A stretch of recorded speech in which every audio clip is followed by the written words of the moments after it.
진짜 빨리 보시려면 유튜브로 보셔야 돼요. 네네. 유튜브는 저희가 키우면서 받자마자 바로 올리거든요. 여기 보시면 유튜브 보는 방법은 youtube.com/딱TV, DDAKTV 치시면 저희 받아갖고 거의 같이 올리기 때문에요. 그건 거의 차이가 안 납니다. 그래서 여기 보면 어저께 올라간 거 저희 다 들어갔고요. 여기 화면에 지금 보게 되면 네. 예. 딱 여기 보면 예. 아이고 이거 딱한 종목 그 두 남자 쇼 키움 이게 여기 있고요. 예. 그 제가 이제 그 저 머니터리 방송 제가 출연한 것도 혹시 보신 분을 위해서 보시면 되겠고요. 딱한 종목도 여기다 잘 올라갑니다. 그래서 예. 속도는 여기가 제일 빠르다. 어. 네, 제일 빠르니까요. 시청자분들 거기 딱 TV 들어서 이것도 마찬가지로 구독 신청해 놓으시면 여러분들 뭐 저희까지 안 나가지만 네. 그 저 메일이나 이런 거를 가는 걸로 알고 있어요. 이 구독 신청해 네네. 놓으시면 그러면서 발빠르신 분은 벌써 1172분이나 여기 구독해 놓으셨거든요. 1170분이 웬만한 개인들이 하는 거 중에 작은 건 아니에요. 연예인들 해갖고 연예인들 쫓아다니는 애들은 5,000명 되죠. 그렇지만 저희 같은 이 업계에서는 1170명이 작은 게 아니거든요. 그래서 제일 빨리 보실 분은 이거다.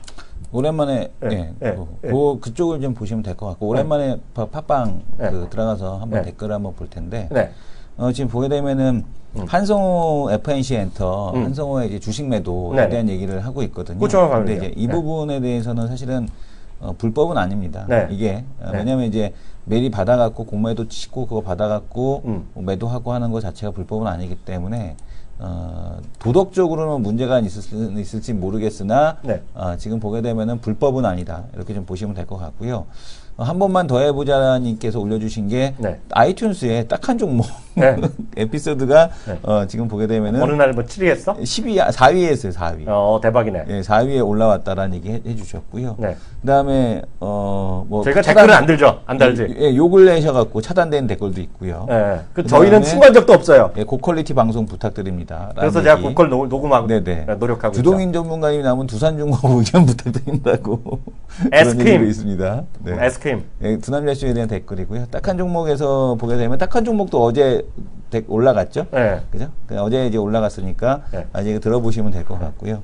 그다음에 이제 밑에 쭉 댓글에 대한 쪽 강연에 잘 듣고 갔다라는 얘기부터 시작을 해서 댓글이 좀 있습니다. 그래서 지금 보게 되면은 요즘 칭찬도 많았는데 IT 이제 또 시장 욕먹기 규모. 시작할 타이밍이야. 예. IT 시장 규모. 그리고 이제 그 마우스 클릭지라는 거 좀 소리 안 내게 했으면 좋겠다라는 얘기. 그리고 한 편당 500원은 받아야 된다. 그래야 집중한다. 네. 한 편당 500원이면? 뭐야? 이거 500 한 편당 500인데 500만 원인지 500원인지 5천 원인지. 이 한 편 보는데? 네네. 500원. 제발 좀. 여기 써 있네. 결당학신님이 500원입니다. 혹시 단위가 없어 오해하실까 봐요. 500원.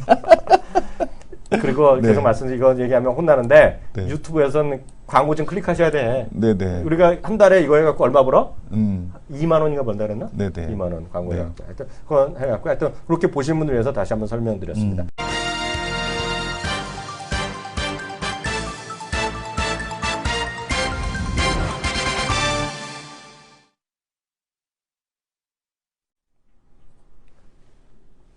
네, 안녕하십니까. 키움증권을 통해서 매일 오전 11시부터 90분간 우리 시청자분들 찾아뵙고 있습니다. 마켓 11을 일부 시작하겠습니다. 예, 안녕하십니까. 이승원입니다. 네, 날씨는 완전히 풀렸는데요. 주시장은 풀릴락 말락하는 것 같아요. 네네. 그나마 오늘 아침에는 약보와 보아 왔다 갔다 하다가요. 코스닥이 한 0.5%까지 올라가는데 코스피는 제가 말씀드렸던 설날 이전 수준 많이 회복했는데 코스닥 조금 남았죠? 네네. 예, 전체적인 시장 상황 좀 체크해 주시겠어요? 네, 일단 시장에 대한 흐름은 뭐 양시장 모두 다 플러스를 기록을 하고 있습니다. 외국인이 거래소에서 역시 매수 350억 거래. 코스닥에서 어저께도 500억 넘게 매수하다가 오늘은 193억에 대한 매도로 진행이 되고 있습니다. 지금 기관에서는 거래소에 대한 소폭 매도, 그다음에 코스닥은 매수에 대한 쪽이지만 그 매수 금액은 크지 않은 상황이고요. 시장 전반적으로 그 강한 흐름에 대한 쪽을 굳이 본다라면은 정유화학주, 그다음에 지금 자동차 환율에 대한 급등이 나타나고 있죠. 지금 보게 되면 정유화학주, 그리고 이제 어제 이제 그 삼성의 사장단 회의에서 그 VR 끼고서 이제 잔뜩 돌아다니는 그런 모습이 있었는데 VR 관련주가 이제 급등을 하면서 시장의 이제 주도 업종, 뭐 테마, 뭐 이런 형태에 대한 흐름을 형성하는 그런 흐름으로 나타나고 있습니다. 시장이 뭐 다른 거는 문제가 아니라 지금 뭐 오늘 뭐 여러 가지 이슈를 준비는 했습니다만. 혹시 오늘 이 정도까지 오를 줄 몰랐거든요. 뭐야? 환율 차트를 보게 되면 주간 단위로 지금 환율이 지금 보게 되면은 어마어마하게 지금 오르고 있습니다. 주간 단위로 지금 환율이 이렇게 급등하는 모습을 보여주고 있고 이런 모습을 좀 보여주고 있는데 마치 뭐 그 전쟁을 날 것처럼 지금 왜냐면은 다른 나라 통화에 대한 쪽은 상당히 화면 좀 잡아주세요. 우리 네. 이승원 교수 화면요. 다른 나라 차트 좀 통화에 대한 잡아주세요. 쪽은 상당히 좀 안정적인 거에 비해서 네. 지금 보게 되면은 유독 지금 원화만 이렇게 네. 좀 급등하는 형태에 대한 모습을 보여주고 있습니다. 네. 그래서 지금 원화에 대한 급등이 상당히 좀 불안한 네. 그런 흐름에 대한 쪽을 만들고 있다 이렇게 네. 보셔야 될 것 같습니다. 네. 여하튼 외환시장이 저는 하여튼 메인 이슈가 될 수밖에 없다. 네네. 당분간. 뭐 시장 뭐 플러스 날 수 있고 마이너스 날 수 있지만 이 외환의 문제는 상당히 우리 시장에 좀 발목을 잡을 수도 있고 물론 한쪽에서는 좋아하는 사람도 있을 거예요 분명히요. 네네. 네, 그렇지만 그게 얼마나 많은 사람이 있을지 한번 그런 것 좀 보셔야 될 것 같고요. 앞서 이제 저희가 방송하기 직전에 무슨 얘기가 나왔는지 모르겠지만 우리 이성영 교수도 얘기했지만 여기 뭐 VR 얘기 많이 하셨네요. 우리 직전 네. 코너에서도 그런 얘기 했었던 모양이죠. 네. 가상현실을 많이 이야기 나오는데 뭐 가상현실 아까 보니까 맞아요. 우리 주동인 전문가인가 전문가 박영 전문가님 그런 얘기 하신 것 같아요. 저 자목 보니까 뭐 좋은데요. 하여튼 저도 어저께 얘기했고요. 뭐 어저께 모바일 월드 컨그레스에서 우리 주동인 주동인 전문가 지난번부터 얘기했고요. 어저께 나왔던 우리 손대상 교수님 얘기했고요. 어저께 또 출연했었고 저희 앞 시간에 했던 김정현 의원도 또 모바일 월드 컨그레스 했는데 제가 보는 월드 컨그레스의 관심사는 딱 두 개가 있거든요. 뭡니까? 세 개가 있는데 하나는 이제 인바디죠. 예. 인바디 오늘 올라가고 있잖아요. 근데 하나는 더 있는데 하나는 차마 말을 못하죠. 네. 왜? 100%라. 100% 얘기 못하고 제가 작년 12월에도 한번 얘기했잖아요. 비옥스 다음으로 또 하나 듣보잡 얘기했잖아요. 근데 100%라서 여기서 한 번 더 말만 하면 이거는 거의 잡혀가는 거거든요. 오늘 그 주식이 얼마 올라간지 아니? 오늘 얼마? 자기 뭔지도 기억도 못할 거야. 12% 올라가죠. 12%요? 네, 12% 올라가고. 오늘 몸 난리 났어요. 흑자 전환하고 난리 났는데요. 하여튼, 약간 꿈 같은 얘기일지 모르지만 저는 그게 관련주라 보고 있는데 네. 모르겠습니다. 어찌되었건. 이렇게 보셔야 될 것 같고요. 오늘 보면, 특징주로 보면 이상한 거 많이 올라가요. 엄마랑 따님이 둘이 돈 좀 냈다고 해서 또 10몇 % 올라갔다가 음봉 보이는 거 있죠? 네. 모녀 관련주. 모녀 관련주. 뭔지 아세요? 네. 현대상선. 네. 지금은 100%라. 이거 100% 이거 그런 뉴스지. 네. 이거 내가 사라 그랬어? 나는 네. 그런 거 딱 싫어하잖아요. 네. 하여튼 모녀 관련주로 대한민국에서 거의 유사일에 처음 나온 모녀 관련주. 모녀 관련주. 난 처음에 현정 회장 나고 또 한 명 이름이 나오길래 저분이 누군가 했거든. 그랬더니 엄마대. 엄마. 무슨 학원 이사장인데 무슨 학교를 하시는 모양이죠, 그분이요. 이렇게 보셔야 될 것 같고요. 일단 시장에서 웃긴 얘기, 하여튼 별의별 게 많이 있고요. 또 한생 같은 것들이 요즘 또 올라가죠. 한생 같은 경우는 이제 우리 지난번에 일본에서의 사례 나왔고 또 1인 가구 하면서 이것도 우리 김성훈 과장이 한번 얘기했던 거잖아요. 네. 그 혼자 사는 사람들과 렌트 시장이 꺼지면서 이런 것들이 될 수 있다. 네. 얘기했었잖아요. 그러니까 그런 것들도 다시 좀 올라가는 게 있고요. 어찌되었건 하여튼 비옥수도 좀 다시 올라가는 거 있고요. 하다 보니까 내 자랑이네. 네. 자기가 얘기하는 것도 있는데 누리테lecom은 자기가 뭐 얘기했던 건데 뭐지? 네. 빠졌어요. 뭐야? 오늘 뭐 하는 회사지? 그 스마트 그리드. 스마트 그리드? 올라가고 있고요. 하여튼 그렇게 해서 시장 상황 좀 이해하시면 좋을 것 같고요. 특징적으로는 자기가 좀 보는 거 좀 있어요? 지금 보게 되면 여전히 뭐 VR 관련주에 대한 강세가 계속해서 이어지고 있고요. 네. 그다음에 이제 지금 VR 관련주에 대한 강세 이런 네. 것들에 대한 쪽이 좀 지속이 된다라고 보여지고 있고 나머지는 개별적으로 그 거래소 쪽 코스닥 쪽에서 네. 반등 그다음에 네. 이제 CJ 제일제당이라든가 최근에 이제 낙폭이 있었던 쪽에서 네네. CJ 제일제당 뭘 중심으로 해서 식음료 쪽들 그다음에 화장품주들에 대한 쪽도 이제 기술적 반등에 대한 쪽이 좀 더 지속이 되는 그런 상황이고 네. OEM 쪽에서는 아직까지는 그렇게 OEM 쪽은 오히려 네네. 지금 중국 OEM 현지 업체들의 경쟁 뭐 이런 네. 것들에 대한 실적에 대한 둔화 이 부분 때문에 강하게 오르지 못하는 이제 그런 모습을 좀 보여주고 있습니다. 그리고 어찌됐건 특징주는 제가 보기에 코스닥의 최근 특징주는 이거예요. 사실 저희는 그걸로 뭐 주목은 안 했고 저희는 이제 로봇 할 때부터 국내에서 했다면 그 물류 자동화 네네. SF 얘기 많이 했잖아요. 예, SF가 이제 OLED 투자 삼성. 삼성전자에서 지분이 몇 프로? 9% 정도 있지 않나요, 이게요? 네네. 그래서 SF가 여전히 뭐 시장의 주도주죠. 그쪽에서는 네네. 그쪽 나아바리에서는 주도주가 맞을 것 같습니다. 그 정도 일단 정리하겠고요. 또 하나 특징주는 오늘 실적이 좀 썰렁하게 나왔죠. 삼성화재. 네. 그러면서 금융주를 좀 눌러내리고 있고요. 하나 말씀드리면 다들 보면 뭐든지 하면 호재를 자꾸 생각합니다. 뭐든지요. 환율이 올라간다 그러면 뭐 자동차가 좋다 뭐 얘기하잖아요. 네. 그래서 자동차 주면 뭐예요? 그리고 중국의 수출도 잘 돼야 되잖아요. 네. 수출 안 되면 꽝이죠 뭐. 어찌됐건 간에요. 그렇죠. 예, 근데 근데 악재가 있다 보면 대표적으로 은행주 악재예요. 이게 은행주는. 중국에다가 그래도 네? 중국에서 판다가 22년 만에 온다는데 좀 이렇게 잘 해보지. 판다가 22년 만에 한국에 온다라고 합니다. 근데 부러워. 근데 이게 그 집 있죠, 집. 그 예. 주거 비용이 200억이라며? 그러니까 이게 웃긴 집 게 짓는데 뭐냐면 200억. 판다를 중국에서 주는 것처럼 이렇게 네. 나오잖아요. 네. 판다를 주는 것처럼 나오는데 네. 1,800마리밖에 안 남았다. 우리나라는 14번째 판다 보유국이 되는데 아니, 저기 있었잖아요. 근데 자연 그 에버랜드에 있었잖아요. 예, 근데 그건 이제 없어요, 지금? 한중 수교 2주년을 기념해서 판다와 밍밍과 리리를 들여준 당시 사육비 부담 때문에 중국에 돌려보냈다. 그러니까 선물이라고 하지만 판다 소유권을 우리가 갖는 건 아니고요. 15년 뒤에 중국으로 돌려보내야 하는데 에버랜드에 등에 돌려보냈나 보죠? 보호 명목 에버랜드에 있었는데? 보호 기금 명목으로 매년 100만 달러. 우리 돈으로 12억 원을 중국에 또 내야 된다라고 합니다. 판다를 줬는데 우리가 돈 내야 돼. 그건 아니죠. 나쁘게 생각하면 안 되죠. 네, 네. 왜냐하면 얼마 전에 뉴스 보셨잖아요. 서울랜드가요. 네. 서울랜드에서 지금 우리나라가 사장가 또 너무 늘어났어. 네. 숫자가 개척을 네. 해서 요번에 전 세계 최고의 동물원을 요번에 아랍에미레이트에서 만들고 두바이에. 네네. 두바이에 많이 팔았잖아요. 그러니까 이게 수십억 돈 벌었어. 어떻게 보면 마치 자연농원 서울대공원. 조공 같은 네? 조공 같은 판다를 선물을 받았는데 돈을 내야 돼. 아닌 거 아닌가? 제가 선물을 드렸는데 아니. 저한테 돈을 계속 줘야 돼. 매달 100만 원씩. 이러면 좋겠습니까? 그러니까 이승원 교수가 요즘 뭔가 불만이 많아. 정책에 대해서. 환율이 올라가잖아요. 그래서 이제 불만이 많습니다. 네. 그런 소리 하면 안 되지. 네네. 내가 작년부터 돈만 있으면 다 달러 사라고 그랬어, 안 사고. 네네, 그랬죠. 자기가 안 듣고 나서 나한테 이런 얘기 하면 안 되지. 네. 솔직히 시청자분들은 저는 아무 상관이 없지만 장우석 전문가 같은 사람을 만났다는 걸 행복으로 여기셔야 돼요. 그렇죠. 네, 진짜로요. 근데 아니 이성훈 교수, 네네. 와이프는 아니라고 보는데 네. 와이프는 이거 방송 있는 것도 모른다 그랬잖아요. 네네. 동생이 나타나셨네. 왜요? 아니면 어머니가 아시나 갑자기? 어머니는 컴퓨터를 할 줄 모르죠. 이승훈 화이트는 누구야 이거? 딴 데 없이. 네. 다음 코너 들어가도록 하겠습니다.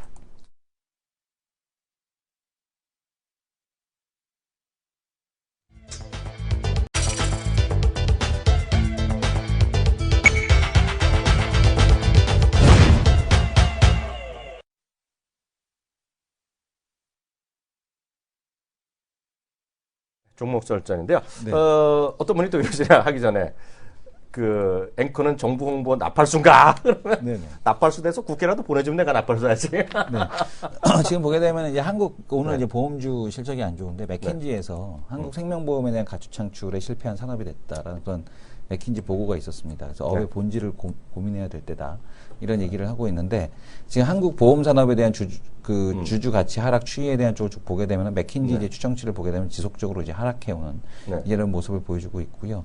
부채 관리 중심의 가치 창출이 좀 필요하다 이런 얘기를 하고 있습니다. 그래서 자산 운용보다는 부채 관리 중심에 대한 지금 가치 창출에 대한 쪽이 필요한데 한국 같은 경우는 자기 자본의 성장률 이 기여도가 매우 낮은 그러니까 인도는 100%.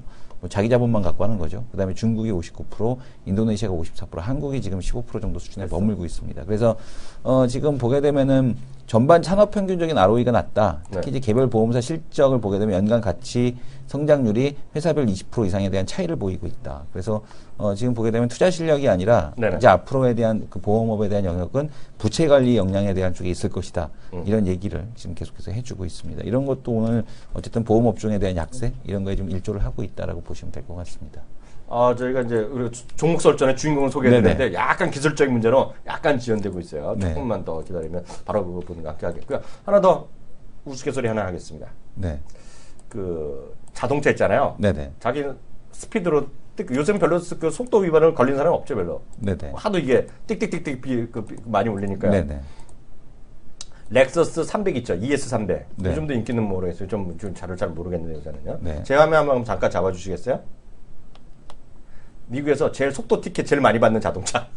속도 티켓 많이 받는 자동차를 했어요. 네. 1등인 렉서스 ES300. 닛산 350G는 제가 알거든요. 네네. 스포츠 티켓가 나오는 거고요. 다치 차저가 32. 근데 의외로 폭스바겐 제타는 작은 건데 그게 31%. 예? 그러니까 이거 탄 사람들이 티켓 최근에 받은 거의 퍼센트예요. 네. 그리고 마즈다 3S 이런 것도 작은 건데요. 폭스바겐 GTI는 딱 어울리죠. 이거 미친 듯이 쏘는 애들이 다닌 거니까. 폭스바겐 GTI 있고. 어크라 3.0S 있고요. 토요타 타코마는 큰 거니까 이런 게 있고요. 하여튼 렉서스 ES300 하면 일단 속도 내는 애들로 일단 이해하시면 되겠습니다. 제타는 어린애들이 많이 타서 그런가 봐요. 이렇게 하고 ES300 우리나라는 나와요? ES300 모르겠어. 나와요. 7, 8년 전에는 이 강남 소나타라고 얘기 많이 했는데 많이 돌아다니잖아요. 아, 그래요? 예. 요즘은 저는 못 본 것 같아요. 네, 바로 손님 우리 오신 분 소개해 주세요. 이성규 서. 자, 이슈를 속속들이 살펴주시는 네, 그렇죠. 김종혁 의원님 모시겠습니다. 네, 김정희 안녕하세요. 네, 안녕하십니까. 네, 어제도 저희 앞코너에 나오셨다고 소개해 주셨는데 오늘은 또 어떤 얘기하면서 썰전을 풀어갈까요? 네, 일단 제조업 혁신에 관련돼서 좀 네네. 얘기를 해봐야 될 것 같은데요. 이 얘기를 하는 가장 결정적인 계기는 뭐냐면, 뭐 다 아시겠지만 2013년도, 2014년도에 가장 큰 그 화두 중에 하나가 바로 다 아시는 분들은 아시는 3D 프린터거든요. 네. 근데 그와 관련된 종목이 이제 미국에서 대표적으로 두 종목이 언급이 됐죠. 스트라타시스, 3D 시스템 이런 것들이 언급이 되는데 이들 종목이 모두 지금 10분의 1 토막이 났습니다. 네네. 그러면 주가가 많이 빠졌기 때문에도 관심을 좀 가져봐야 되겠지만 네. 이 주가 이외에도 관심을 가질 만한 요소가 과연 있는 것인지 이런 것들을 좀 확인해 보고자 하는데요. 먼저 준비된 그림을 조금 보시면 네. 이게 지금 실린더 블록이거든요. 자동차의 실린더 블록. 음. 그 옆에 있는 건 스쿠터고요. 네네. 이 옆에 있는 건 햄버거입니다. 그리고 밑에 있는 건 혈관이거든요. 인조 혈관. 네. 그다음에 이쪽에 있는 건 플룻이고요. 이 공통점이 뭘까요? 답이 위에 나와 있는데요. 3D로 만든다? 3D 프린터로 만든 거거든요. 네. 이게 이제 바이오 쪽에도 가고 일반 제조업에도 가고 이런 뭐 햄버거 같은 것들도 뭐 재미삼아 한 것이겠지만 어쨌든 만들 수가 있고요. 네. 그러니까 이제 용도가 굉장히 다양하다라는 거죠. 설계도만 있으면 그 어떤 복잡한 제품이더라도 바로 만들어낼 수 있다라는 게 핵심입니다. 그래서 이런 것들을 우리가 거의 과거에는 이제 신기하다. 그런데 이게 잘 될 거다라는 개념 하에 관련된 종목들을 뭐 PBR 뭐 100배 이상까지 끌어올리면서 주가를 급등시켰었는데요. 실제로 네. 뭐 실적도 안 나오고 이제 그 프린터 가격이 떨어지다 보니까 관련된 종목군들은 거의 뭐 급전직하했다고 봐야 되겠죠. 네. 그런데 지금 제조업이 어떻게 바뀌고 있냐면 제조업과 서비스업이 합쳐지고 있다라는 것입니다. 네. 어떤 방식으로 합쳐지고 있느냐? 이제는 1인 제조 기업도 늘어날 것이고 실제로 이제 다품종 소량 생산이 본격화되면서 기존에는 이제 커스터마이징 되지 않은, 그러니까 매스미디어 형태, 매스 형태로 이제 모든 사람들에게 소품종 다량 생산의 형태로 갔다면 이제는 다품종 소량 생산이 분명히 시장에 어느 정도 영향력을 발휘하고 있거든요. 네네. 그러다 보니까 이런 형태에서 가장 필요한 부품이 뭐냐? 바로 3D 프린터라는 것입니다. 네. 왜냐하면 각각의 개개인에 맞춘 그런 제품들을 만들어내는데 기존의 이제 생산 라인 시설, 우리가 이제 산업혁명이라고 얘기했던 컨베이어 벨트 이런 것들 필요가 없거든요. 네. 결국 개인화된 것들을 만들어야 되니까. 그러니까 이제 그 산업이 메인스트림은 아니라고 하더라도 또 하나의 흐름으로 나타나고 있기 때문에 그와 관련돼서 이제부터 3D 프린터 관련된 제품들은 주목해 볼 필요가 있지 않나라고 판단하고 있는 것이고요. 실제로 미국에서는 이런 샵이 있습니다. 이 샵이 뭐냐면 이 샵에 가서 사람들이 개인적으로 자신들이 앞으로 만들어낼 시제품을 만드는 공간이거든요. 네. 근데 개인이 이제 3D 프린터 사고 CNC 밀링 머신 사고 그다음에 각종 공작 기계를 사기가 힘들잖아요. 그렇죠. 그러니까 이런 샵에 가서 기계를 빌려가지고 자기가 한번 만들어 보는 거죠. 네. 그 만들어진 시제품을 주변에 한번 돌려보고 흐름이 좋으면 네. 바로 제품 생산하는 거죠. 그러니까요. 그러니까 대표적으로 아이패드에 네. 그 대나무로 만든 커버 아십니까? 아이패드에 대나무로 만든 커버가 100만 개 이상 팔렸거든요.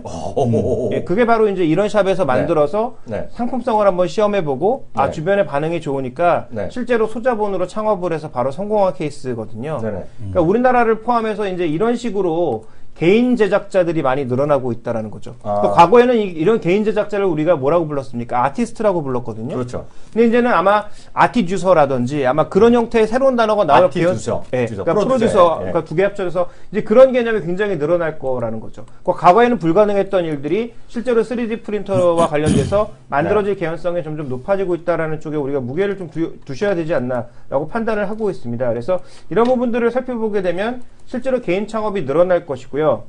그다음에 이제 또 하나 살펴봐야 될 게 뭐냐면 그 선도 기업들, GE라고 하는 이런 선도 기업이 이미 이 시장 안에 들어와 있다라는 거죠. 이게 네. 지금 두 개 부품은 뭐냐면 하나는 항공기 부품이고요. 네. 하나는 이제 차세대 리프에 들어갈 노즐이거든요. 네네. 근데 두 제품이 모두 지금 한 제품처럼 보이지만 기존에는 15개에서 25개 이상의 부품을 조립한 거였습니다. 네. 그런데 3D 프린터를 쓰니까 단일 제품으로 제작이 가능하다라는 네. 거죠. 그러면 공정 시간도 짧아지고 품질도 높아지고 경도 이런 것들도 조절할 수가 있어서 산업의 효율성 자체가 크게 개선된다라는 거죠. 네. 그러니까 이런 측면에서 우리 생활 안에 지금 녹아져 있다라는 것이고요. 더 놀라운 거 하나를 좀 보여드리면 실제로 이제 이 회사 같은 경우에는 3D 프린터로 만든 자동차인데요. 네. 이 자동차 같은 경우에도 굉장히 좀 중요한 그런 상황인 것 같은데, 옆에 보시는 게 이제 실제로 이게 3D 프린터로 만들어지고 있는 과정이고, 옆에 거는 도색 과정이랑 다른 부품들을 겹쳐서 만든 거거든요. 네네. 근데 이 자동차 같은 경우에는 실제로 플라스틱으로 만들어져서 미국의 이제 교통안전국에 허가를 득해야 되는 상황이긴 합니다만, 가격 한 5,300만 원에 무게는 굉장히 이 기존 자동차보다 200kg 이상 낮고 가볍고요. 그다음에 전기차고 그런 거죠. 그래서 플라스틱으로 만들어져서 약간의 뭐 문제가 있다 이런 얘기도 있습니다만, 중요한 건 뭐냐면 자동차가 보통 2만 개 부품을 결합하게 되는데요. 네. 이건 3D 프린터로 겉면을 만드니까 부품 수가 40개로 줄어든다라는 거죠. 네. 그러니까 서스펜션이라든지 일부 제품들 이런 것들은 뭐 물론 기존의 자동차 회사에서 가져오게 되지만, 기본적으로 전기차기 때문에 전기차 솔루션은 기존 자동차 구동계가 아닌 다른 데서 가져오게 되죠. 그렇죠. 그다음에 이제 나머지 겉에 필요한 샤시 이런 것들은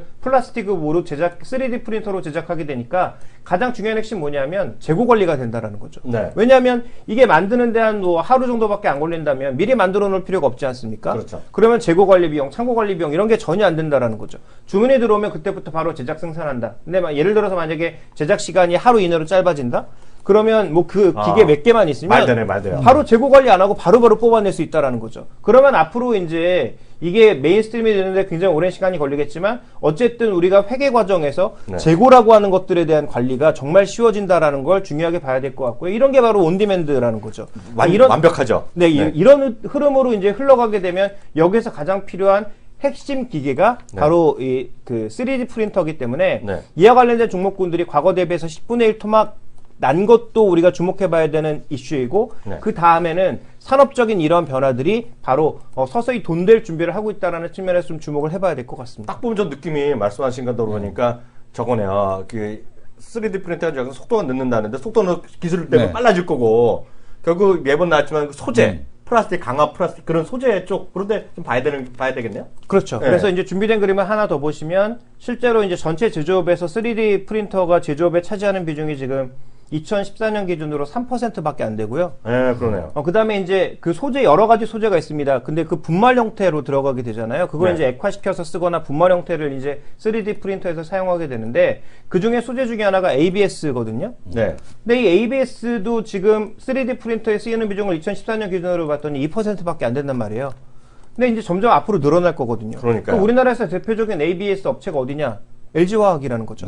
다만 중요하게 봐야 되는 건, 이 ABS는 그냥 일반 ABS는 안 됩니다. 왜냐하면 일반 플라스틱 같은 경우 1kg에 한 3,000원? 그 정도밖에 안 하지만, 이 지금 3D 프린터에 들어가는 소재는 1kg에 한 10만 원 정도 하거든요. 그러니까 가격 차이가 워낙 나니까 이 가격이 앞으로 물론 더 떨어져야 되긴 하겠지만, 이런 고품질 고분자 플라스틱 소재 같은 경우에는 앞으로 3D 프린터의 핵심이다라는 거죠. 그러니까 우리나라 이제 석유화학 기업들이 이쪽으로 가서 이런 소재들을 만들어내지 못한다면, 결국은 인도네시아, 그다음에 뭐 인도, 중국 등 후발 업체들에게 발려서 점점 잊혀져가는 옛날 기업들이 되겠죠. 그래서 가장 그나마 앞서가고 있는 기업이 국내에서는 LG화학 쪽이 아닌가라고 보고 있어서, LG화학 같은 이런 소재 쪽 종목군들에 주목해볼 필요가 있겠고, 그다음에 여기에 또 재료를 대고 있는 뭐 다우케미칼이라든지 이런 글로벌 재료 업체들 쪽에, 그러니까 이제 우리가 소재 쪽에 투자한다면 기존의 철강이나 이런 쪽에 투자하는 것이 아닌 신소재 쪽에 적극적으로 투자하고 있는 기업들에 관심을 가져야 될 것 같고요.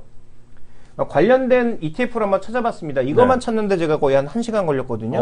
왜냐하면 관련된 ETF가 이제 없어졌습니다. 대부분 다 없어졌습니다. 그러니까 워낙 이제 주가가 많이 빠지면서 대부분 다 상장 폐지되거나 아예 없애버린 거겠죠. 그나마 이제 전체 ETF 중에서 25% 정도의 비중을 담고 있는 걸 제가 찾았는데요. 이 APRK라고 하는데, 이 ETF 같은 경우가 지금 스트라타시스의 비중이 한 6.5% 정도가 되고요. 그 다음에 기존에 이제 공작기기 업체인 환욱이 들어가 있고요. 그 다음에 오토데스크 같은 업체들이 들어가 있습니다. 3D 시스템즈는 왜 빠졌는지 모르겠지만, 어쨌든 전체 ETF 내에서의 주식 비중 중에 25%가 3D 프린팅과 관련된 기업들이거든요. 그러니까 이런 기업들의 이런 ETF에 투자하시는 것도 지금 당장은 돈이 안 되겠지만, 장기적인 그림화에서는 분명히 돈이 된다라는 거죠. 그러니까 미리 읽어보는 트렌드는 이런 쪽으로 한번 우리가 관심을 가져보자라고 말씀을 드리겠고요. 이런 관점이라면 아마 스마트폰도 LG, 삼성이 필요 없다라는 거죠. 부품만 모아서 스스로 예쁘게 만들어내는 개인 제작자들이 우후죽순으로 늘어날 수 있겠다. 그렇게 보면 샤오미, 애플, 뭐 물론 이런 쪽에서 앞으로는 소프트웨어만 가져다 쓰는 사람들이 늘어날 거라는 거죠. 그러면 샤오미가 갖고 있는 샤오미라고 하는 그 브랜드보다는 오히려 미라고 하는 그 자체, 미우이라고 하는 그 자체의 UI가 더 중요하다라는 것이고요. 네네. 애플도 결국은 가장 중요한 것은 그 안에 애플의 그 정체성을 유지시켜주는 그게 아마 가장 유리하지 않을까. 그래서 마이크로소프트가 윈도우 팔아서 몇십 년간 먹고 살았던 것처럼 아마 애플과 샤오미는 자기의 그런 것들을 팔아서 먹고 살 가능성이 앞으로 높아지고 있다. 이렇게 봐야 되겠죠. 아까 말씀하신 것 중에 제일 처음에 얘기할 때 3D를 활용한 여러 가지 보여주셨을 때 혈관 얘기하셨잖아요. 네. 제 화면 한번 잡아주시겠습니까? 이게 저도 요즘 이거 하는 건데 이게 에드워드 라이프 사이언스라는 회사가 있어요. 우리 시청자분들을 저희 방송을 계속 보신 분들은 제가 한 두세 달에 한 번씩 얘기한 건데요. 이게 심장혈관 하는 거거든요. 이게 보면 심장혈관인데 요즘 보면 이 기사 보면 3D 얘기가 많이 나오거든요. 딱 이렇게 지금 사상체육회예요, 지금요. 이게 IBB라고 바이오 제약이 폭락할 때, 급락할 때 이런 건 오히려 가고 있거든요, 지금요. 그럼 같이 한번 볼까요? 제가 리얼타임 되는지 모르겠네요, 이게. IBB를 제가 넣어보겠습니다, IBB요. 여기 같이 넣어보면 딱 나오죠. 이게 위쪽 잘 나갔다가 꺾이는 게 지금 IBB예요. 제약 쪽, 바이오 제약 쪽이고요.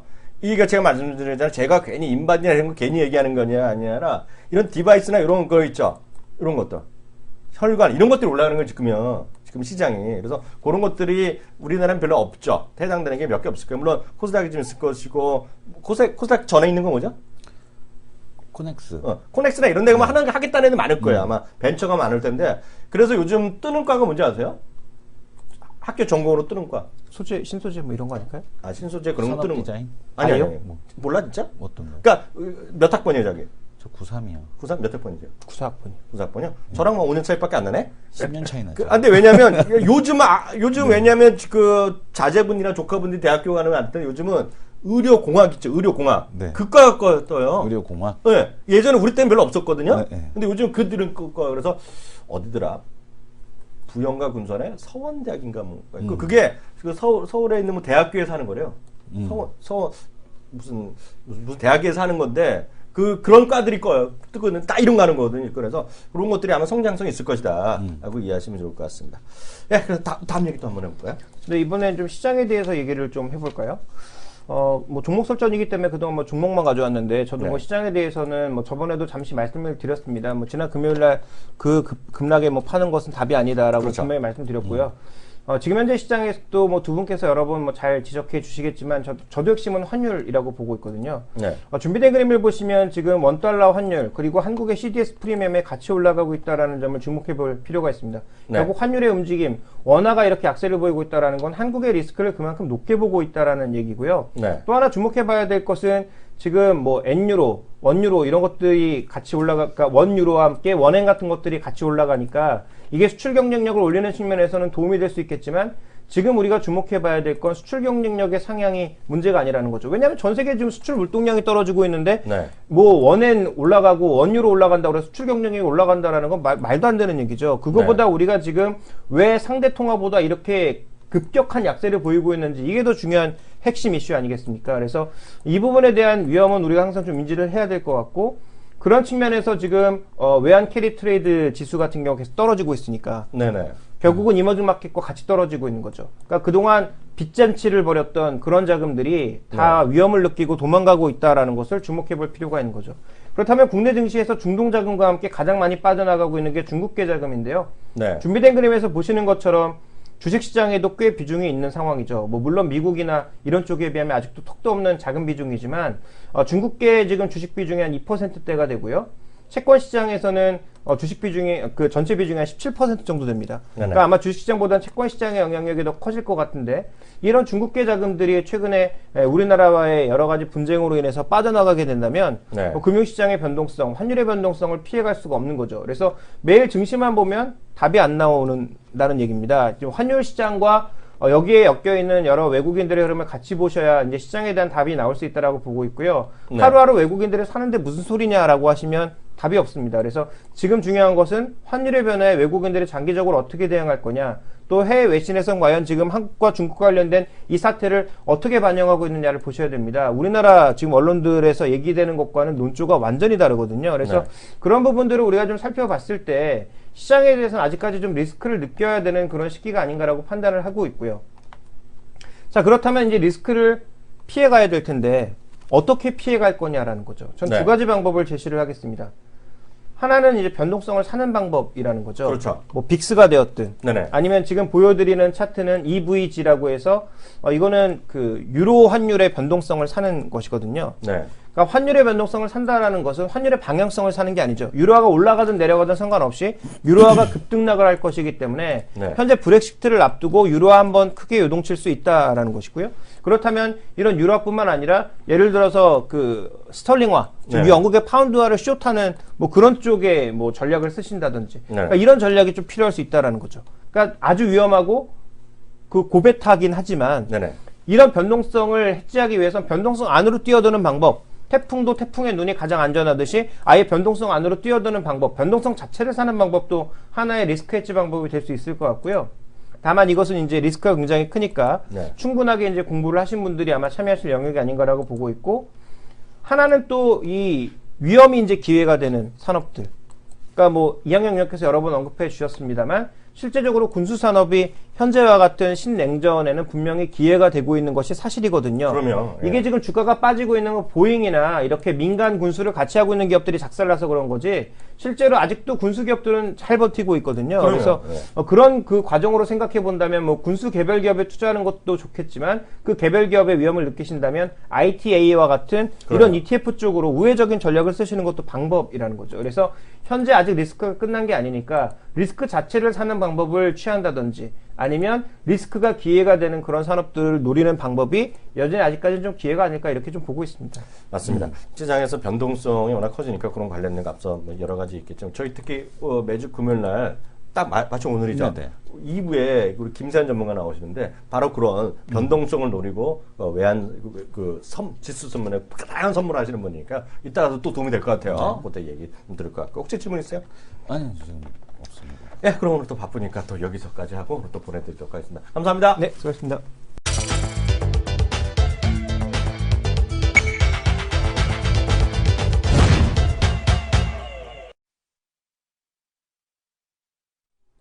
네, 이슈 돌직구입니다. 저희는 소통하는 방송이잖아요. 네.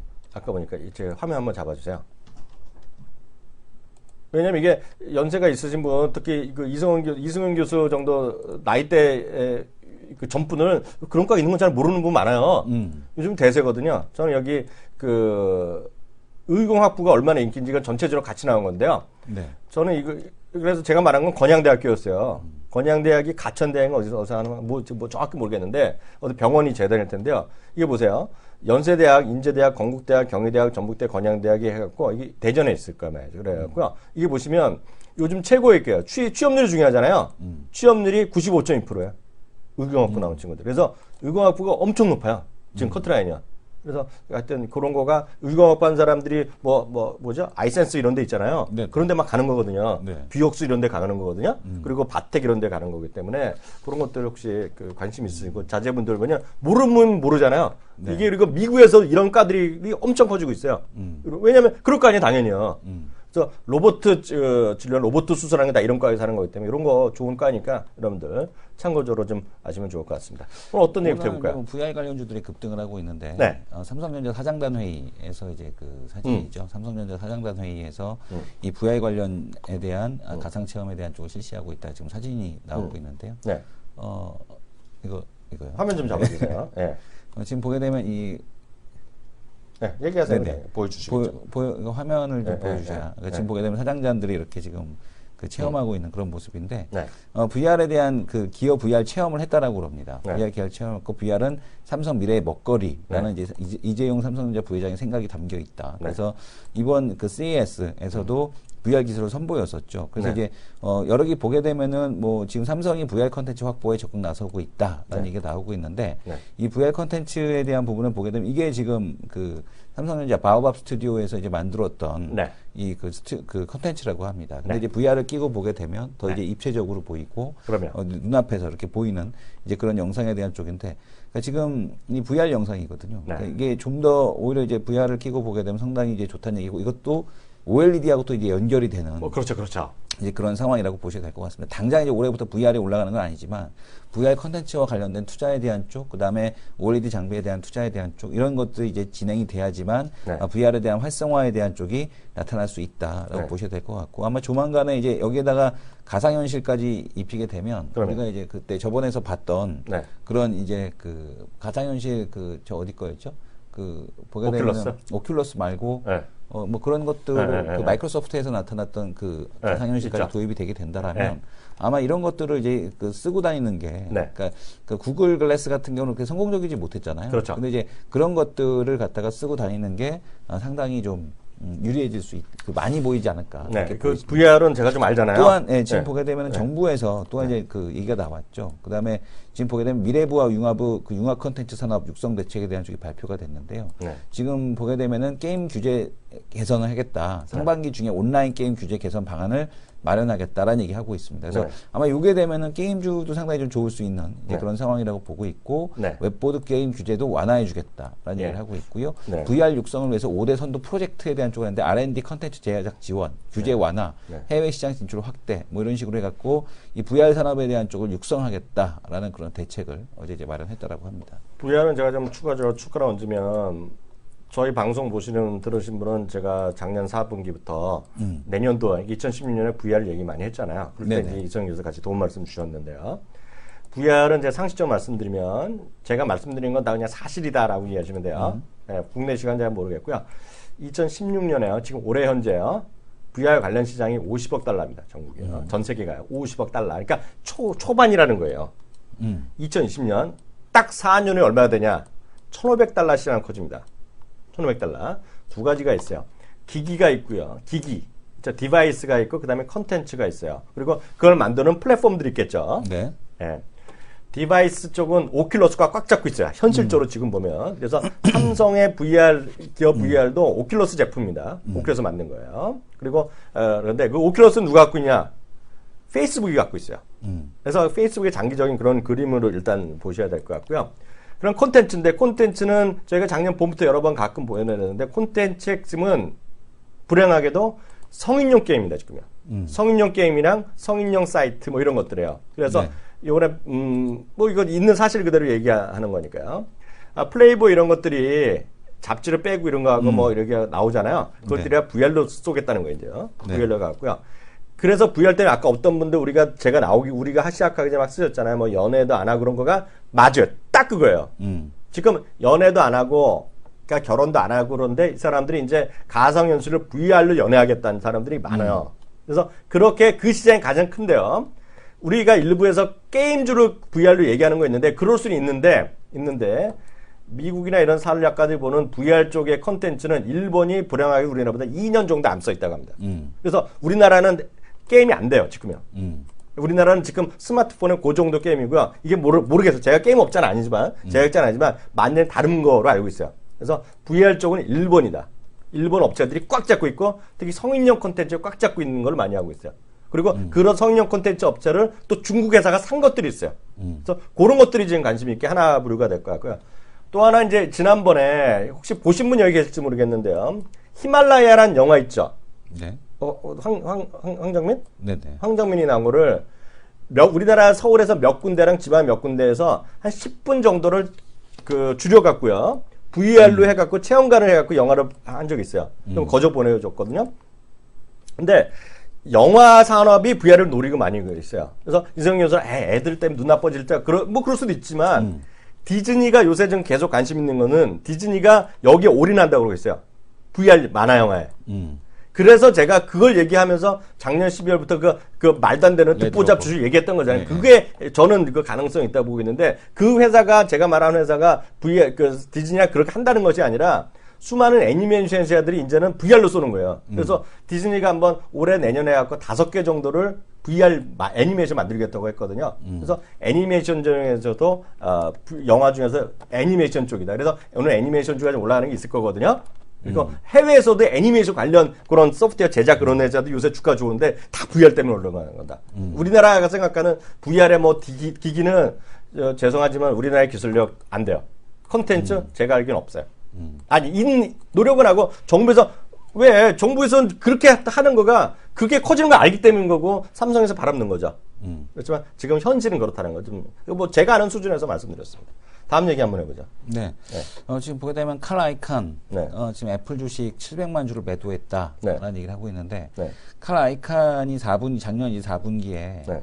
7억 달러 상당의 애플 주식 700만 주를 매도했다라는 네. 얘기가 나오고 있습니다. 작년 4분기면은 그게 나쁜 시기는 아니었던 것 같아요. 올라가서 이제 차익 실현에 대한 쪽을 한 게 아닌가. 왜냐하면 이제 애플에 대한 주가의 모습을 보게 되면 지금 한번 볼까요? 네. 지금 해외 시장에서 이제 애플 주가를 한번 볼 텐데요. 네.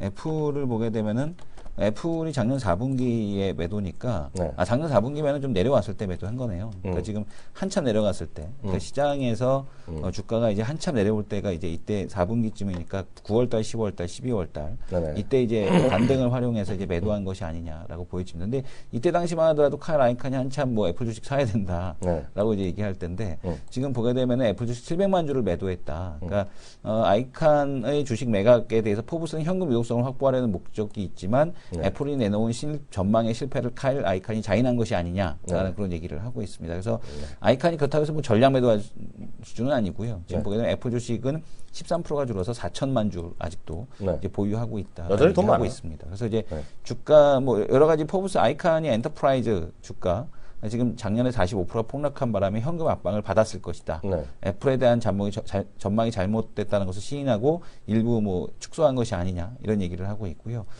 지금 보게 되면 애플에 대한 전망에 대한 쪽이 그러니까 지금 보게 되면 실적이 어쨌든 작년 4분기 사상 최대가 나온 건 맞거든요. 네. 근데 사상 최대가 나왔음에도 불구하고 이제 앞으로 더 잘 나올 수 있을 것이냐에 대한 부분에서는 그렇죠. 여전히 이제 전망이 밝지는 않다 이렇게 보여집니다. 요즘 며칠 동안 이제 딴 것 때문에 레포트를 잘 못 봤는데요. 네네. 레포트 보는 시간 오늘 집중적으로 한번 다뤄보도록 하겠습니다.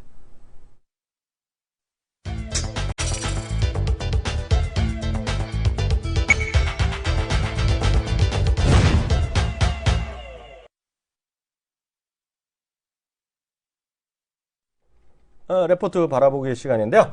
레포트 한번 체크해 주세요. 이거 하나 뉴스 하나 보고 그래요? 중동에 보면 그 보고서 먼저 보죠. 네네. 지금 보게 되면은 중동 수주 절벽이 현실로 해갖고 올 들어 따낸 공사가 작년에 6% 수준에 좀 불과하다는 얘기를 하고 있거든요. 네. 그러니까 중동만 바라보다가는 망한다. 네. 그래서 지금 보게 되면은 해외 시장 개척 단순 도급보다 수익률 두세 배인 투자 개발형 비중에 대한 쪽을 늘려야 한다라는 얘기 하고 있습니다. 뭐 당연히 유가가 이렇게 급락을 하니까 지금 매년 연초 국내 건설사들의 중동 수주액을 보게 되면은 연초에 이제 주로 수주를 많이 해왔었는데 지금 보게 되면 2016년도가 지금 보게 되면 중동 수주에 대한 쪽이 급락을 하면서 해외 건설 전체에 대한 수주가 이제 급락을 하는 이런 모습을 보여주고 있습니다. 그래서 이제 올해 최대 그 수주 공사가 뭐냐면 3,700만 달러짜리. 네. 그죠?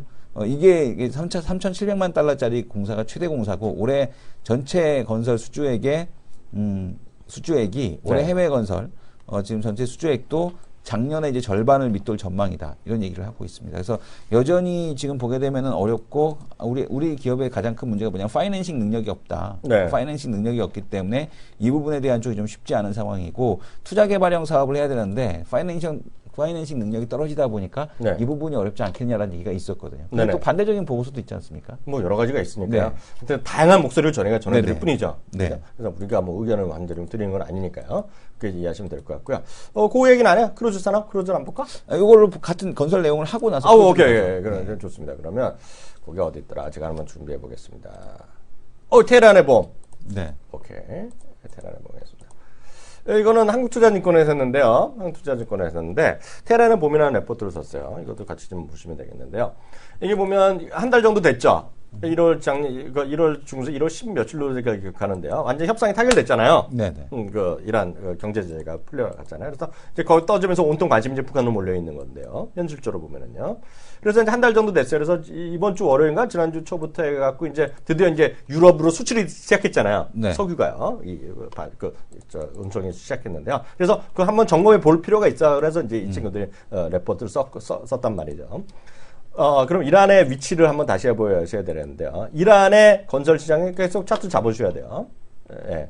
화면을 띄워드릴까요? 웬만하면 안 띄워드리는데. 이란의 건설 시장이 이제 계속 커지고 있다. 이런 거, 커질 수 있다라는 얘기하고 있고요. 요 중간에 쑥 줄어들잖아요. 줄어들잖아요. 이건 이제 경제 제재이니까요. 발주가 못 됐다는 거가 이제 되게 발주가 되겠고요. 요걸 한번 보시면 좋을 것 같은데요. 이거 보여야 될까요? 이란에 우리나라 막상 그래서 어느 정도 우리가 차지하겠느냐 이게 핵심입니다. 이거. 이거 플러스니까 이게 좋은 게 있었네요. 이거 보세요. 여기 보시면 파란 거 있죠. 파란 선이 잘 보세요. 점유율입니다. 점유율이에요. 그러니까 이란의 발전 점유의 점유율인데요. 한때 우리나라가 16%, 17%까지 갔었어요. 2008년, 2000년 초반에 됐었어요. 근데 이게 확 꺾였죠. 2010년부터 15년까지 경제 제재 때문에 빵이에요, 빵. 그죠? 이게 쭉 올라가는 거죠. 올라갈 전망을 하는 거죠. 그래서 다시 7% 수준까지 갈 수 있다. 갈 수 있다는 게 이제 레포트 주장이 되겠고요. 실제로 보면 어느 정도 효과가 있을 수 있겠냐는 것인데요. 실제로 보면 요번에 16일 날인가 협상이 끝나자마자 제일 먼저 간 사람이 누구예요? 기억나죠? 누구요? 시진핑 주석이 갔잖아요. 시진핑 주석이 가서 바로 그냥 악수하고 만났잖아요. 그러면서 우리가 많이 익숙한 말을 거기서 썼어. 중국과 이란이 했어. 뭔지 알아? 전략적 동반자 관계. 전략적 동반자. 난 그 예전에 우리나라에서 많이 하길래 그게 대단한 건 줄 알았는데 어찌됐건 전략적 동반 관계를 하면서 걔네 구체적인 얘기를 했네요. 왜냐하면 2009년 이후 이란의 최대 교육국은 중국이야. 왜냐면 중국은 눈치를 안 보니까. 그래갖고 이제 석유 수입하는 것 때문에 한 거가 되겠는데요. 구체적으로 향후 10년 동안 교육 규모는 얼마? 11배를 늘리게 했어요. 11배. 11배. 2배가 아니라. 11배를 향후 5년 동안 늘리기로 했어요. 그래서 그게 이제 10년 동안 11배까지 늘리니까 이제 대단한 앞으로 사업을 같이 하겠다는 얘기하고 있고요. 요번에 보면 현대건설, 대우건설 몇 개 얘기하는데요. 그리고 일본은 아베 총리가 총리가 이제 상반기에 간다 하니까 우리나라도 급하게 이제 5월 중에 가겠다고 대통령께서 가겠다고 얘기한 건데요. 중요한 건 이제 과거에 어느 놈이 건설주가 어느 회사가 좋은 것을 생각해야 되는데요. 여기 보겠습니다. 보시면 이걸 딱 보시면 이해가 될 것 같은데요. 과거 사람인데 과거 2000년 5년 이전과 2006년에 어느 회사가 제일 많이 갔는지 조금 더 키워보겠습니다. 대림산업이 전체적으로 33억 달러를 했어요. 이란에서. 현대건설이 33억 달러를 했는데 현대건설이 어려워지기 전까지는 34억 달러를 많이 했는데 그 다음에는 한 적이 없어요. GS건설 그 전에 28억 달러 했고요. 그래서 규모로 보면 대림산업이고 했고요. 건수로 보도 대림산업이 제일 많았어요. 그리고 대림산업은 가장 최근까지 늦게까지 사무소를 유지했던 거.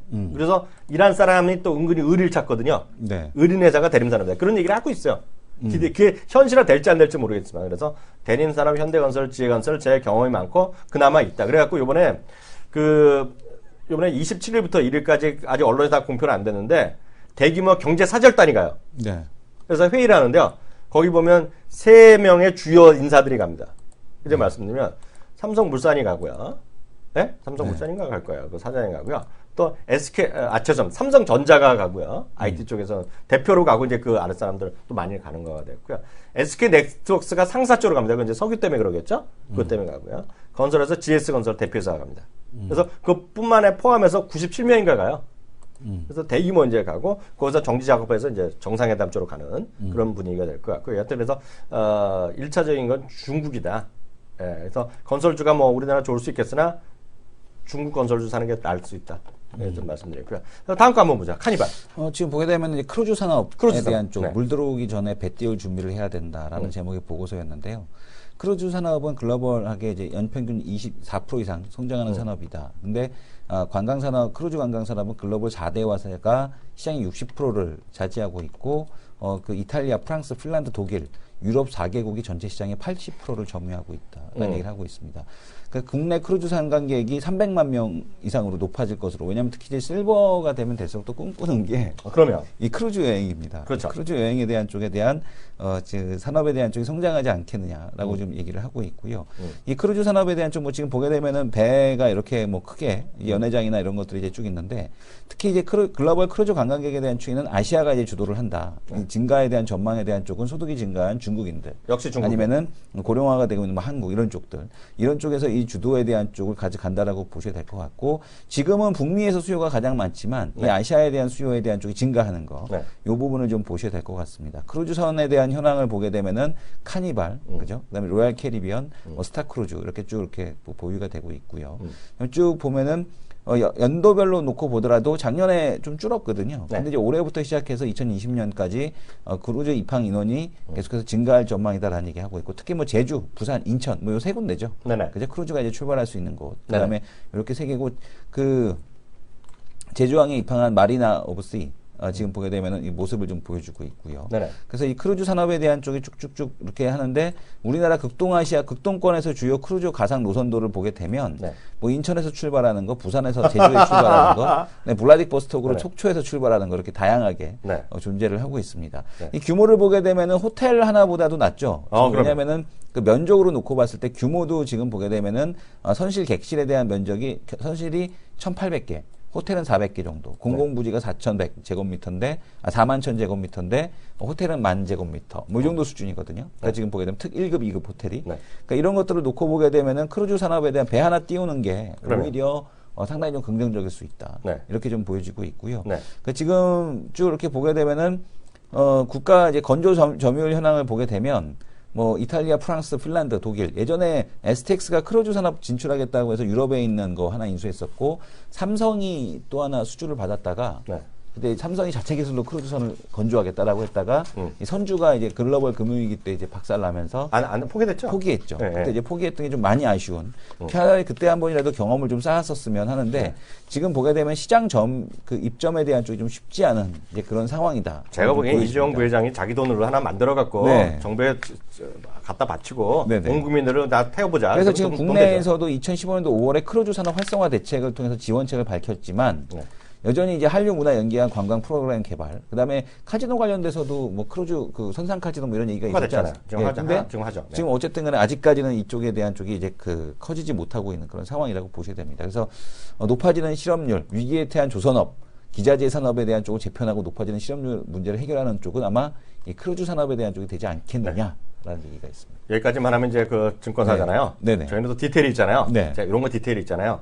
네. 제 화면 잡아주세요. CCL입니다. CCL. 카니발 아까 보여주셨잖아요. 네네. 카니발이 세계 독보적인 1위 회사고요. 네. 이거 주식 장기 매수기는 엄청 많아요. 요즘 좀 조금 떨어졌어요. 주가 떨어질 때 같이 한 10% 떨어져 15% 떨어졌는데요.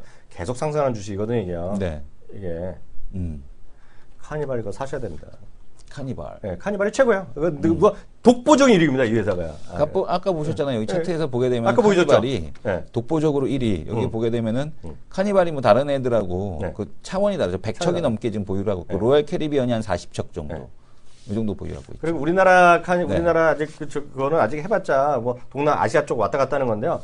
이게 그 재작년인가 한번 그 테스트로 우리나라에서 해갖고 그 태평양진에서 그 북미 가는 거 했거든요.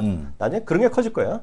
그게 중국 갔다가 우리나라 갔다 일본 갔다 블라디보스토크 갔다 하와이 갔다 뭐 그런 게 가는 거 있잖아요. 네네. 그런 게 커질 거예요. 그게 뭐 제가 한 10년 정도 있으면 커지지 않을까 봅니다. 예, 1분 여기까지 하겠고요. 2부에 다시 뵙겠습니다.